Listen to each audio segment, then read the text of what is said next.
इसके अलावा वर्ष भर के लिए राज्य सरकार का बजट भी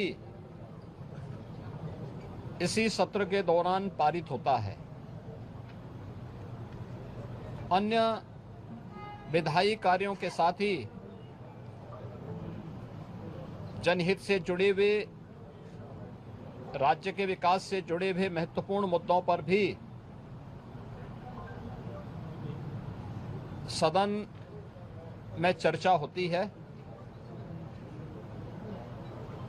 आज विधानमंडल की कार्रवाई प्रारंभ होने के साथ ही महामहिम राज्यपाल जी का महत्वपूर्ण अभिभाषण संवेद सदन को महामहिम राज्यपाल जी के द्वारा अपने अभिभाषण के माध्यम से संबोधन होगा।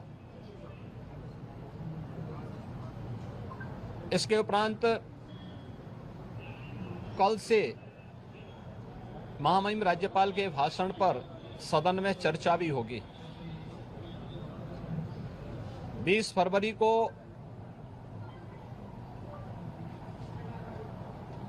वर्ष 2025-26 का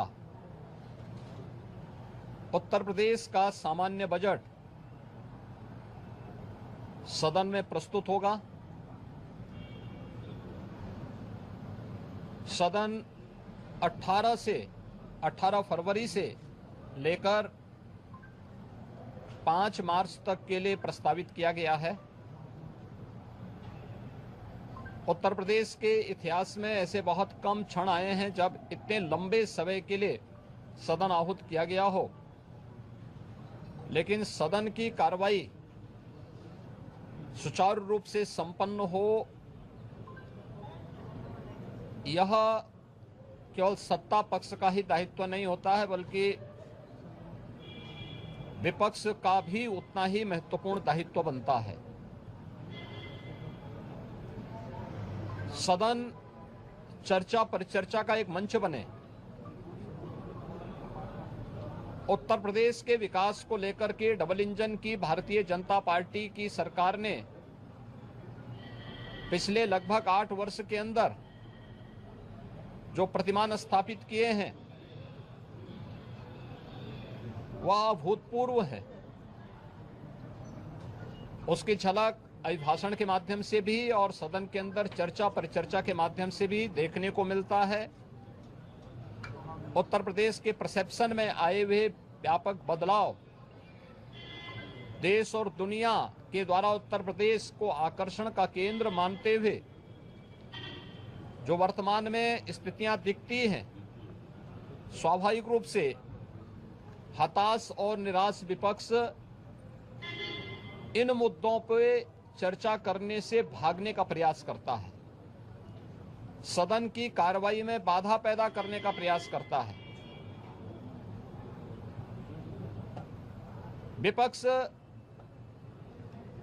अगर सार्थक चर्चा को आगे बढ़ाने में मदद करेगी तो मेरा अनुमान है कि यह एक बहुत अच्छा सत्र, बजट सत्र हो सकता है, जिसमें अगले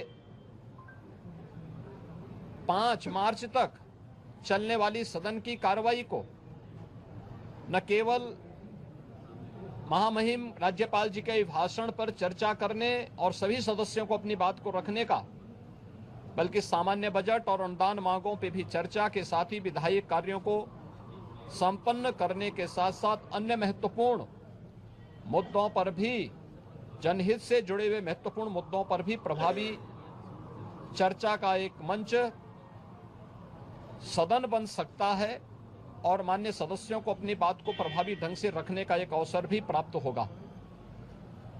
हम उम्मीद करते हैं कि हार की हताशा से परेशान विपक्ष अपनी इस खुन्नस को सदन पर नहीं उतारेगा। सदन की कार्रवाई को सुचारू रूप से संचालन करने में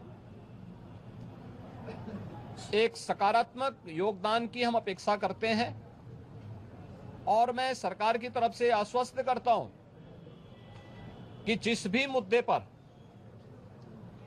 यद्यपि अभिभाषण और बजट अपने आप में समग्रता को लेकर के दो महत्वपूर्ण मुद्दे होते हैं, जिनमें विपक्ष ही नहीं बल्कि सदन का हर सदस्य अपनी बात को प्रभावी ढंग से रख सकता है।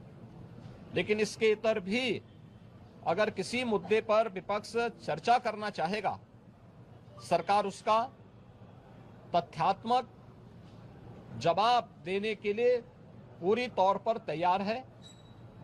लेकिन हम चाहते हैं कि एक सार्थक चर्चा का मंच सदन बनने चाहिए। आरोप प्रत्यारोप या फिर असंसदीय आचरण से इस समस्या का समाधान नहीं हो सकता।